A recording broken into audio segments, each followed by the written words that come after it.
Czechoslovakia, art or not? Call for submissions. Exhibition in Paris 10-14.01.2025 Bruxelles. Vitajte na našom špeciálnom spravodajstve z umeleckého sveta. Dnes sa pozrieme na jedinečnú udalosť, ktorá prebiehala od 10. do 14. januára 2025, keď stovky umelcov z celého sveta s napätím očakávali výsledky prestížnej výtvarnej komisie v Paríži a Bruseli. O čo sa v tých dňoch hovorilo vo výtvarnom svete? Niekoľkokrát do roka organizuje svetová umelecká nadácia Art Vue Bruxelles Foundation umelecké výstavy a súťaže s atraktívnymi cenami pre výtvarných umelcov a sochárov z celého sveta. Nadácia organizuje medzinárodné výstavy a s radosťou zastupuje umelcov na veľkých podujatiach po celom svete. Tentokrát táto svetovo uznávaná umelecká nadácia pod vedením a v spolupráci so svetovo uznávanou kurátorkou pani Helena Bisafari z Kentu, Veľká Británia, rozhodovala o udelení 20 prestížnych výtvarných ocenení a zároveň vyberala 3 výtvarné diela na doplnenie výstavy v Historical Gallery of Palais in Central Paris pod názvom Umenie alebo nie, ktorá potrvá od 31. januára do 2. februára 2025. Vybratí umelci z celého sveta boli do súťaže osobne pozvaní na základe výnimočného osobného pozvania nadácie Bruxelles Art Vue Belgicko pod vedením zakladateľky a generálnej riaditeľky tejto nadácie pani Aleksandry Rovickej z Poľska. Rozhodovalo sa o výbere 3 víťazných diel, ktoré zapadnú do uvedenej myšlienky výstavy a ktoré budú následne na výstave aj fyzicky vystavené, ale zároveň sa rozhodovalo o udelení 20 špeciálnych prestížnych uznaní pre konkrétne diela, ktoré zaujmú svojím prevedením, technikou, myšlienkou, zameraním, štýlom a výrazom. Tieto špeciálne vybrané diela budú prezentované na sociálnych sieťach a stránkach Art Vue Foundation a Art Bisafari a budú certifikované špeciálnym výtvarným medzinárodným uznaním.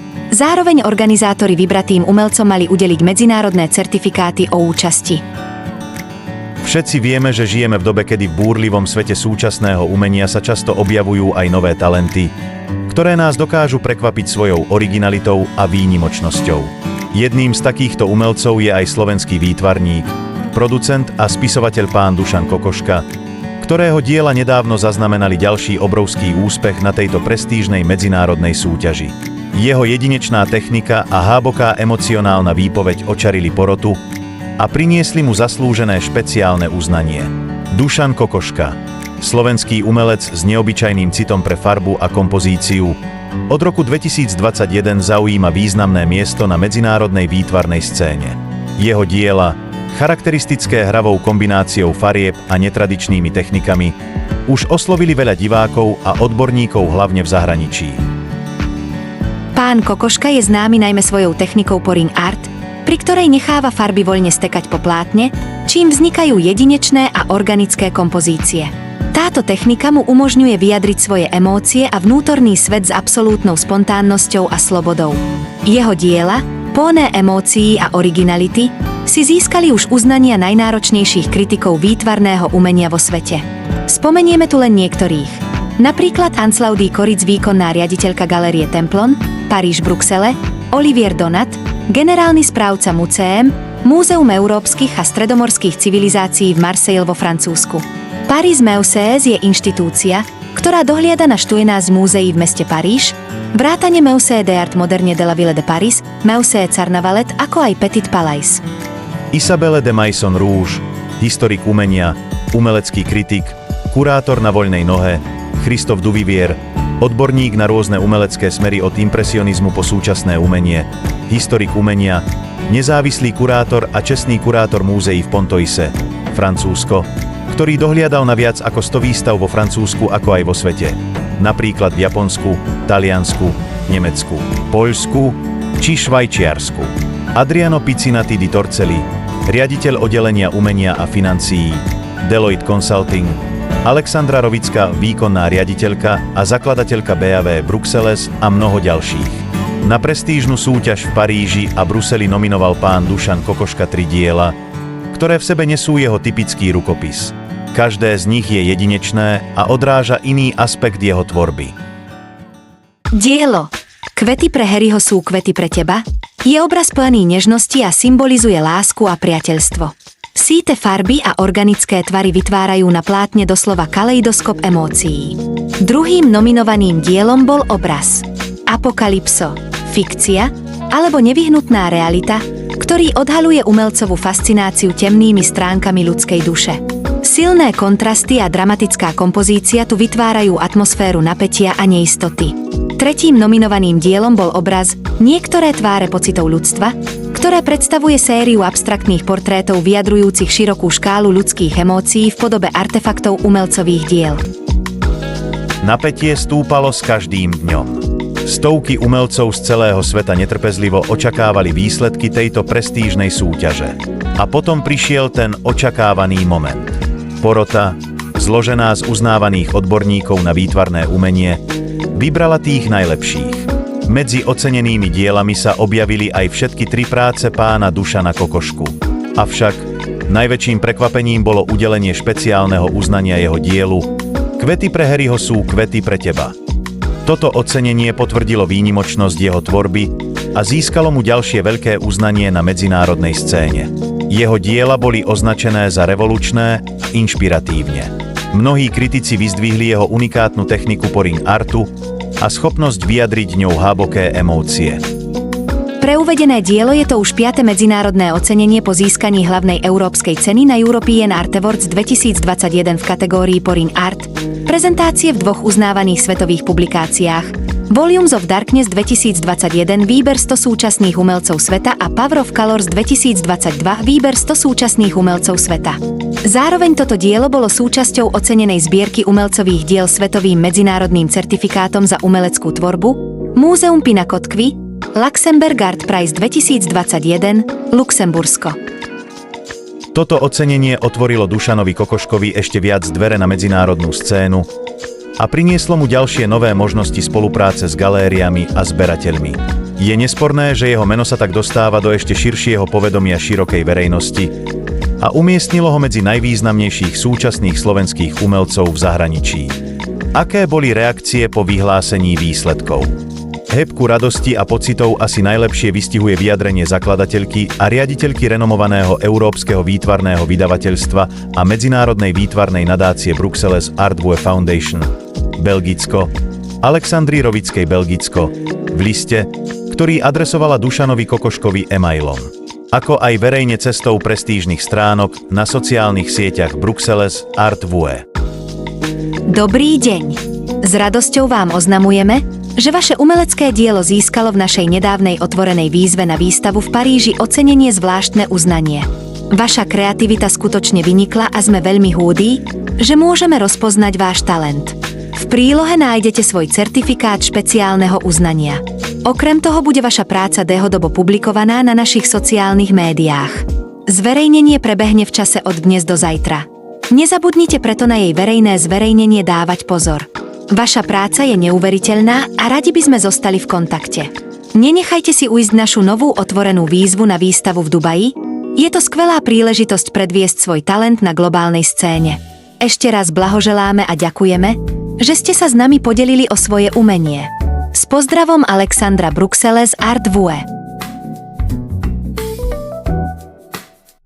Ako sa k veci vyjadril sám ocenený Dušan Kokoška? Citujeme z jeho stanoviska, ktoré poskytol organizátorom tejto prestížnej súťaže. Výber diel, ktorý sme zaslali s manželkou na túto súťaž, je len malou ukážkou techník pouring art, bez zásahu šteca, ktoré vo svojej tvorbe používam. V tvorbe zásadne ponechávam voľný priebeh farbám, náhodám a tvarom, bez akejkoľvek nútenej sugestie môjho vnútorného postoja. Tieto aspekty ponechávam vždy na vnímanie každého individuálne. Určujem len indície na komunikačné naladenie, ako základného predpokladu vnímania znakov a metód mojej tvorby, čím vznikajú voľné a slobodné podmienky dekódovania mojich výpovedí individuálnym vnútorným hlasom a cítením každého diváka individuálne, o čo mi vlastne od začiatku vždy ide. Záverom si môžete pozrieť zoznam ostatných 19 ocenených umelcov zo sveta. Je veľmi pekné tam vidieť aj oceneného slovenského umelca medzi umelcami svetového formátu.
Počas výroby tejto reportáže došlo zo strany organizátorov tejto súťaže k neuveriteľnému vyhláseniu. Citujeme z vyhlásenia. Značením oznamujeme celkové výsledky súťaže Brusel, Paríž, pod názvom Umenie alebo nie. Reakcia vo svete na našu výzvu bola ohromujúca, keďže je neuveriteľné, koľko talentovaných umelcov nám predložilo diela, ktoré spochybňovali a posunovali hranice súčasného umenia vo svete do nových vyšších sfér jeho vývoja. Pôvodne sme plánovali vybrať 3 nominantov na fyzickú výstavu a udeliť 20 špeciálnych svetových ocenení. Neuveriteľná kvalita a množstvo prihlásených diel do tejto súťaže z celého sveta nám, ale znemožňovali zastaviť sa pri hodnotení na pôvodných plánovaných počtoch. Namiesto toho preto s potešením oznamujeme, že za nominantov na fyzickú výstavu, ktorých téma a prevedenie diel sa najviac priblížila k myšlienke výstavy, bolo vybraných až 9 umeleckých diel. Špeciálne uznania za tvorbu boli udelené nakoniec až 28 umelcom z celého sveta, ktorých diela už boli prezentované na našich webových a sociálnych sieťach, ktorých kvalita nás očarili neuveriteľným spôsobom. Všetky diela ocenené špeciálnym uznaním sú v súčasnosti jednoznačne dielami svetovej úrovne 20. storočia a reprezentujú najnovšie trendy a techniky zmerovania globálneho výtvarného umenia. Chceme vyslať odkaz aj všetkým umelcom, ktorí sa zúčastnili tejto svetovej výzvy a ich diela neboli špeciálne ocenené. Boli ste súčasťou veľkej svetovej vzrušujúcej cesty. Všetky vaše diela majú jednoznačne jedinečnú perspektívu a preto každý z vás získal účastnícky certifikát ako naše uznanie vášho cenného príspevku k tomuto svetovému umeleckému dialógu o kreativite a umeleckých zásluhách.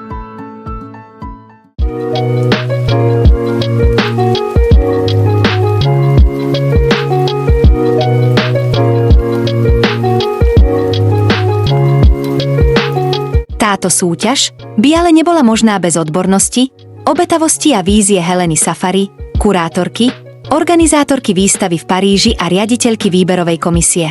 Helena, ďakujem vám za vašu neúnavnú prácu pri uvádzaní tejto myšlienky do života. Vaša vášeň pre umenie a vaša starostlivá odborná pozornosť k detailu pri hodnotení každého jedného diela urobili tento projekt skutočne svetovo výnimočným. Všetkým účastníkom patrí veľké poďakovanie. Priatelia, pokračujte v tvorení, posúvajte hranice a nikdy neprestávajte objavovať nové a nové méty vašej tvorby. Váš hlas, vaša vízia a vaše umenie sú pre súčasný svet veľmi dôležité. Ďakujeme, že ste súčasťou tejto svetovej globálnej umeleckej cesty a dúfame, že vašu prácu opäť uvidíme v budúcich projektoch. S úctou Alexandra Rovická, Bruxelles Art Vue, Belgicko.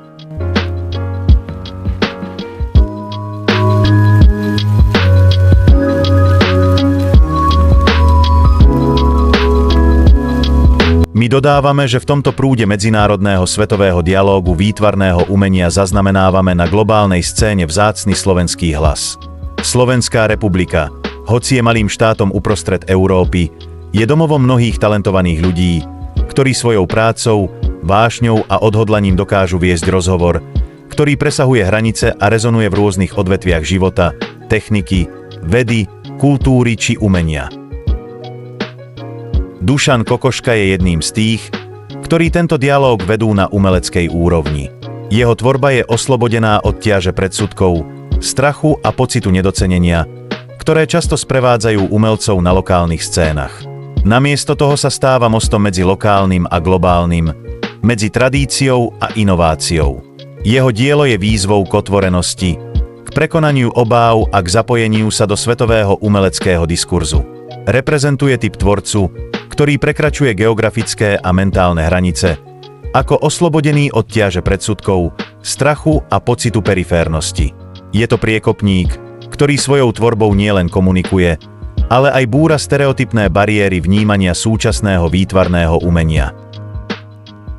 Ako sám často pripomína slová svojej milovanej manželky, nevyskúšaš, nevieš. Tento jednoduchý, no hlboko pravdivý výrok je kľúčom k jeho tvorbe i životnému prístupu. Je to výzva k odvahe, k experimentu, k prekročeniu hraníc vlastnej komfortnej zóny. Kokoška nám ukazuje, že umenie nie je len o tvorbe, ale aj o dialógu, otvorenosti a o schopnosti prekonať strach z neznámeho. Čo dodať na záver? Na záver by sme chceli vyjadriť našu hlbokú vďačnosť za to, že sme svedkami tohto výnimočného momentu, kedy slovenský umelec Dušan Kokoška prispieva svojím hlasom už 5. krát do svetového umeleckého dialógu.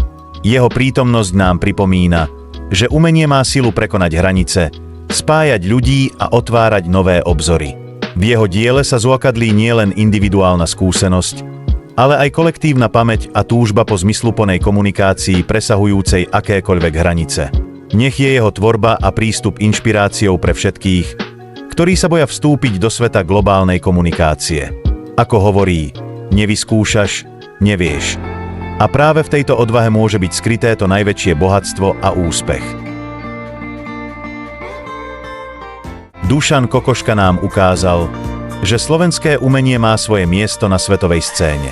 Jeho úspechy v zahraničí sú dôkazom toho, že odvaha snívať a tvrdo pracovať na globálnej úrovni sa jednoducho vždy oplatí.